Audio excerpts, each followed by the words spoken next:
Welcome to CO desk. నేను మీ వెంకటేష్ కడకంచి.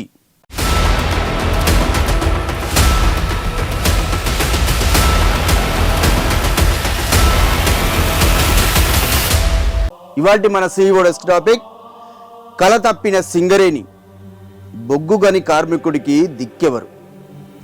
సింగరేణి బొగ్గు గనులను తెలంగాణ కొంగు బంగారమని గొప్పగా చెప్పుకుంటాం. వేలాది మంది కార్మికుల కడుపు నింపుతోందని గర్వంగా ఫీల్ అవుతాం. దేశంలో ఎన్నో రాష్ట్రాలకు విద్యుత్ వెలుగులు అందిస్తోందని సంతోషపడతాం. మరి ఇన్ని చేస్తున్న కార్మికుడి కోసం ప్రభుత్వాలు, యాజమాన్యం ఏం చేస్తున్నాయి? బొగ్గు గనుల్లోనే మగ్గిపోతున్న కార్మికులకు దిక్కెవరు?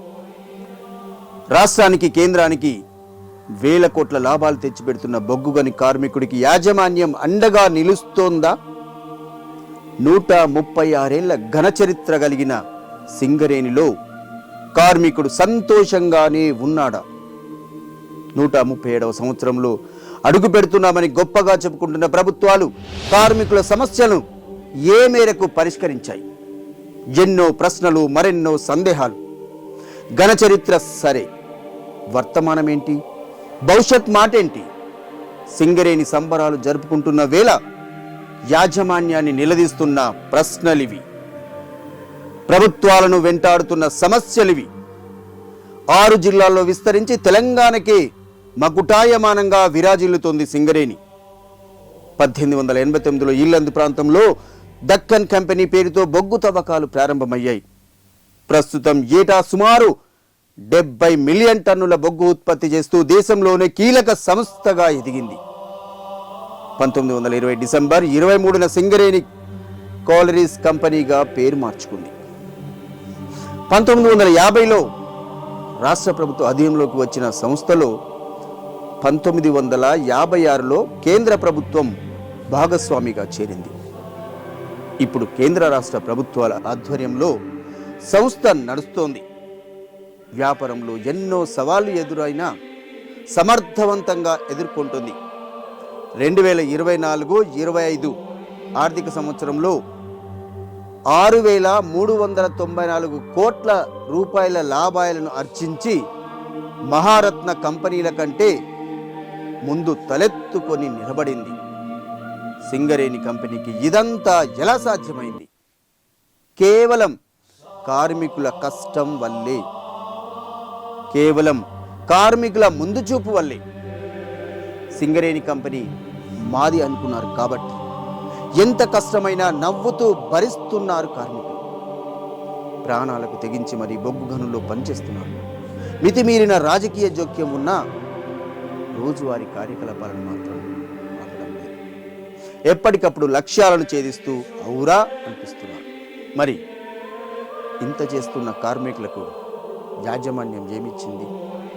వారి డిమాండ్లను ఏ మేరకు పరిష్కరించింది? లాభాల్లో వాటాలని డంకా బజాయించి చెబుతారే, కార్మికుల కనీస అవసరాలను కూడా తీర్చలేరా? కార్మికులకు క్వాలిటీ షూ ఇచ్చే దిక్కే లేదా?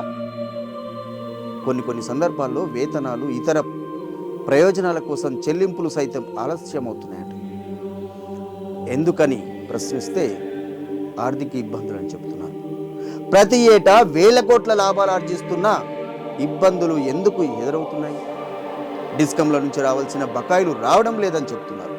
దీనికి బాధ్యులు ఎవరు? యాజమాన్యం ప్రభుత్వంపై ఒత్తిడి తెచ్చి ఆ బకాయిలను కూడా వసూలు చేయలేకపోతుందా? కార్మికుల కోసం, కంపెనీ భవిష్యత్తు కోసం ఆ మాత్రం చేయలేరా? ఇల్లందు, మనుగూరు, బెల్లంపల్లి ప్రాంతాల్లో బొగ్గు నిల్వలు అంతరించే దశకు చేరుకున్నాయి.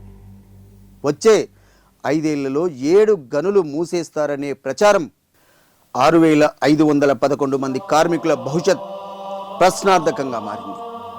దీనిపై యాజమాన్యం ఏం చెబుతుంది? ప్రభుత్వం ముందున్న పరిష్కార మార్గాలేంటి?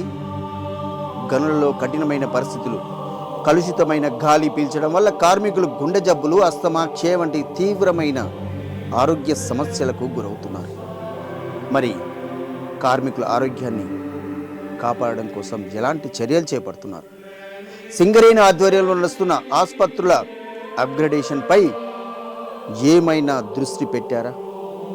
తరచూ ప్రమాదాల వల్ల ఎంతో మంది కార్మికులు ప్రాణాలు కోల్పోతున్నారు.